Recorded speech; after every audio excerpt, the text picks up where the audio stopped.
बच्चों, आइए अब हम जानते हैं बेंजीन के व्युत्पन्नों का नामकरण किस प्रकार से किया जाता है। बेंजीन का व्युत्पन्नों का नामकरण करने के लिए प्रतिस्थापी का नाम पूर्वलग्न के रूप में लिखते हैं तथा उसके पीछे बेंजीन जोड़ दिया जाता है। उदाहरण के लिए क्लोरोबेंजीन, ब्रोमोबेंजीन, नाइट्रोबेंजीन इत्यादि। कुछ बेंजीन व्युत्पन्नों के कॉमन नाम भी काफ़ी प्रचलित हैं, जैसे कि आइए अब हम जानते हैं कुछ सामान्य बेंजीन कंपाउंड्स के नाम। बेंजीन के कुछ कंपाउंड्स को सामान्य नाम से जाना जाता है, जैसे बेंजीन में यदि हैलोजन प्रतिस्थापी के रूप में उपस्थित है तो उन्हें नाम दिया जाता है हेलोबेंजीन। यदि हाइड्रॉक्सिल समूह प्रतिस्थापी के रूप में उपस्थित है तो उसका नाम होगा फिनॉल। यदि OCH3 एल्कोक्सी समूह मौजूद है तो उसका नाम होगा एनिसोल। यदि बेंजीन में CHO समूह यानी कि एल्डिहाइड समूह मौजूद हो तो उसे बेंजल्डिहाइड नाम दिया जाता है। यदि बेंजीन में COOH समूह प्रतिस्थापी के रूप में उपस्थित है तो उसका नाम होगा बेंजोइक एसिड।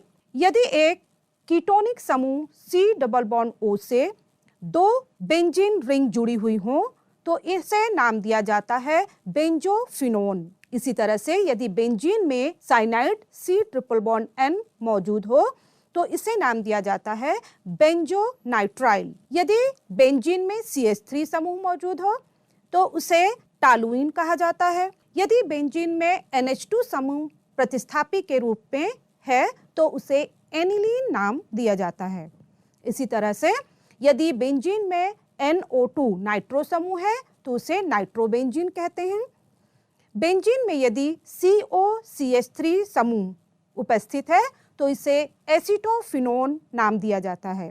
द्विप्रतिस्थापी बेंजीन का नामकरण करने के लिए प्रतिस्थापी की स्थितियां अंकों के द्वारा दर्शाई जाती हैं। उदाहरण के लिए आपके सामने 3 प्रतिस्थापी बेंजीन दिखाई दे रहे हैं।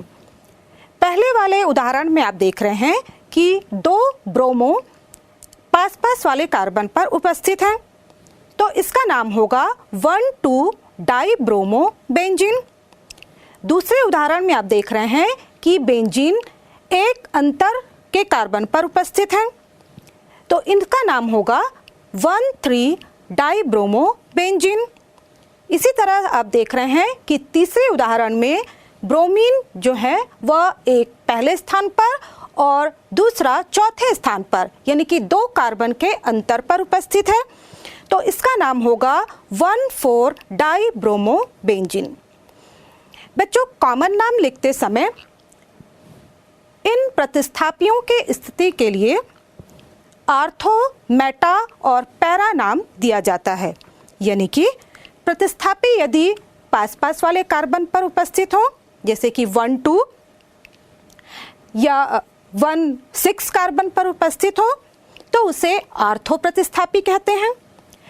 यदि प्रतिस्थापी एक अंतर वाली यानी कि 1,3 या 1,5 पर उपस्थित हो तो ऐसे प्रतिस्थापी के लिए मेटा पूर्वलग्न का उपयोग किया जाता है। और यदि प्रतिस्थापी 2 कार्बन के अंतर पर यानी कि 1,4 पोजीशन पर उपस्थित हो तो ऐसे प्रतिस्थापी के लिए पैरा पूर्वलग्न का उपयोग किया जाता है। तो इस तरह इनका नाम, पहले वाले का नाम होगा आर्थो डाइब्रोमो बेंजीन, दूसरे का नाम होगा मेटा डाइब्रोमो बेंजीन और तीसरे का नाम होगा पैरा डाइब्रोमो बेंजीन। बच्चों, ये आर्थो, मेटा तथा पैरा जो पूर्वलग्न है वो केवल द्विप्रतिस्थापी बेंजीन के लिए ही उपयोग में लाया जाता है। यदि 1-2 से अधिक प्रतिस्थापी उपस्थित हैं तो उनका नामकरण हम अल्फाबेटिकली ऑर्डर पर करते हैं तथा उनके कार्बनों की संख्या या उनकी स्थिति को अंकों के द्वारा दर्शाते हैं। उदाहरण के लिए हमारे पास ये आपको पहला उदाहरण जो दिख रहा है उसमें बेंजीन रिंग है तथा इसमें एक क्लोरो तथा 2 नाइट्रो समूह उपस्थित हैं। इसका नामकरण करने के लिए हम सबसे पहले क्लोरो वाले कार्बन को पहला अंक देंगे और अंकन करते समय बाकी के जो दोनों नाइट्रो समूह हैं उन्हें दूसरा तथा चौथा अंक प्राप्त होगा और इस तरह से इसका नाम होगा 1 क्लोरो 2,4 डाई नाइट्रो बेंजीन। दूसरा उदाहरण देखते हैं जिसमें बेंजीन में एक नाइट्रो समूह, एक क्लोरो समूह तथा एक मेथिल समूह उपस्थित है। इसमें हम नामकरण मेथिल समूह से करेंगे। मेथिल वाले कार्बन को पहला अंक, उसके बाद क्लोरो को दूसरा अंक तथा नाइट्रो समूह को 4 अंक दिया जाएगा और इस तरह से जब हम इसका नाम लिखेंगे तब हम अल्फ़ाबेटिकली ऑर्डर को ध्यान में रखकर नाम देंगे। तो इसका नाम क्या होगा? इसका नाम होगा 2 क्लोरो 1 मेथिल नाइट्रो बेंजीन। इसी तरह से एक और उदाहरण देखते हैं। इस उदाहरण में हम देख रहे हैं कि बेंजीन रिंग में एक सल्फोनिक समूह उपस्थित है और साथ ही 2 फ्लोरो समूह उपस्थित हैं। इसका नामकरण क्या होगा? 2,4 डाई फ्लोरो बेंजीन सल्फोनिक अम्ल। बच्चों, इस तरह से कभी कभी बेंजीन के जो कॉमन नाम हैं उनको ही मुख्य यौगिक मान लिया जाता है तथा अन्य प्रतिस्थापियों को प्रतिस्थापी मानकर उनका नामकरण किया जाता है। और ऐसी स्थिति में जो कॉमन नेम में जो प्रतिस्थापी उपस्थित होता है उसे हम उसके कार्बन को पहला अंक देते हैं। उदाहरण के तौर पर यहाँ पर आपको दिख रहा है बेंजीन रिंग में एक COOH समूह उपस्थित है और एक नाइट्रो समूह उपस्थित है। तो इसका नाम होगा आर्थो नाइट्रो बेंजोइक एसिड। इसी तरह से एक दूसरा उदाहरण लेते हैं जिसमें आपको एक हाइड्रोक्सी समूह और एक मेथिल समूह दिखाई दे रहा है। इसका नाम क्या होगा? इसका नाम होगा आर्थो मेथिल फिनॉल, क्योंकि जो OH बेंजीन से लगा OH समूह है उसका नाम होता है फिनॉल। तीसरे उदाहरण में हम देखते हैं जिसमें बेंजीन में एक NH2 समूह उपस्थित है।